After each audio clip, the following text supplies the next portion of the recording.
I'm here at Mushroom Rock, and this place in Kakadu gets its name from this rock just over here. Apparently it looks a little bit like a mushroom. This land is owned by the Bunij clan, and they love to come here for fishing and hunting in the wet season. This is completely flooded, so you can imagine the wildlife. Now I'm going to cook a beautiful piece of kangaroo. You can see how lean it is. I adore kangaroo. It's slightly gamey, but it's not overpowering. And I'm going to serve it with Rosella. Now this has a great flavour. It's crunchy first of all, but the flavour is slightly bitter. It almost tastes like an unripened plum. This will go so well with the kangaroo.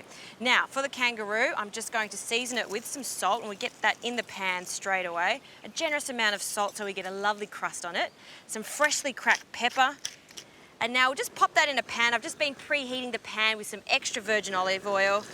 Nice sizzle, and you can see it's quite a thick piece of kangaroo, so it's going to take about 2 to 3 minutes on each side. Now while that's cooking, let's get on to a little side that's going to go with it. Good old broccolini. You know, usually we just boil it, but by putting it on the open flame, we get a gorgeous, intense, nutty flavour from it. It goes so well with kangaroo, and we'll just pop them on. And because they're so small, they don't take long at all. What we're looking for is still a crunchy broccolini, but just a charred outside. I can already start to smell it toasting. Also, these are some pickled onions. Now, what I've done is just cut the onions in half, and I've just taken the little petals away from each other, so just separating it. So I'm also going to put them on the rack over the open flame, just to get some colour around the rim of the onion. So I'll just add a few of those. And all of this pickling liquid is going to be used for a really quick sauce to go with that delicious kangaroo.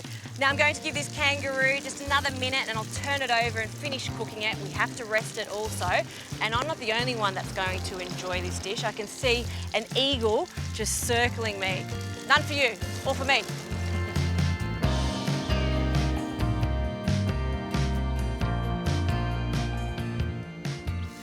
Okay, this kangaroo is perfectly cooked, so I'm going to take it out of the pan now and just place it on the board to rest. That gives me enough time to make a quick sauce.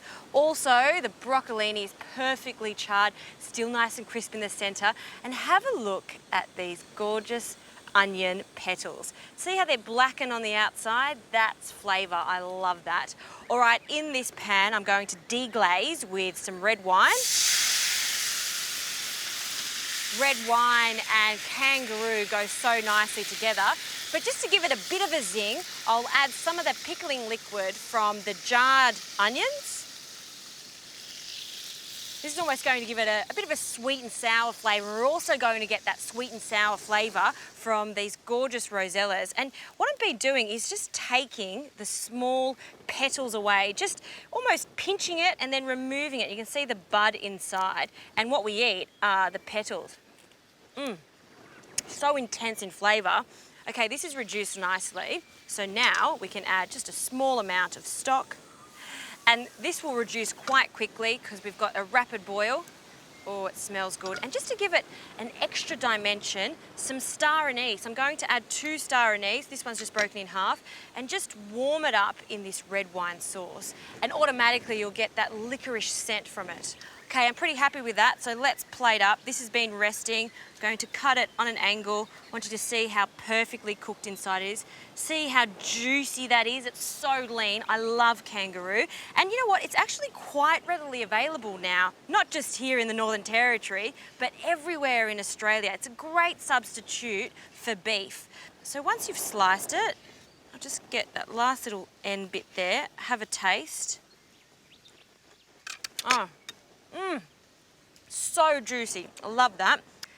And I'll just spread that out like a marionetta, just so we can show off that gorgeous pink colour. And when you're cooking kangaroo at home, please bring it out of the fridge so it comes to room temperature, because it's going to cook so much better. Now just to round off this sauce, I'll add about a teaspoon of butter, and we'll just swirl that in there. Make sure it comes together, and look how glossy it becomes, just divine. Now I've got my spoon. I'll take out the star anise, they've done their job.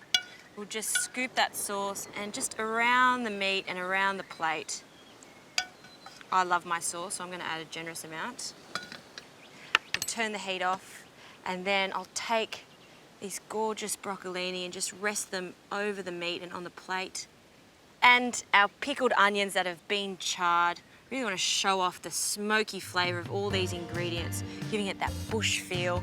And then our Rosella, we'll just scatter them on the plate. A pop of colour, but not only a pop of colour, a pop of bittersweet flavour, and the crunch, the texture is going to go so nicely with that kangaroo. I'm pretty happy with that, and traditionally the Bunij clan would cook this on coals or an open flame. I think I've tried to emulate that with the smokiness of the broccolini and the onions. I'm gonna dig in. Ooh, love a bit of kangaroo, and I want to try it with that crunchy Rosella and the sauce.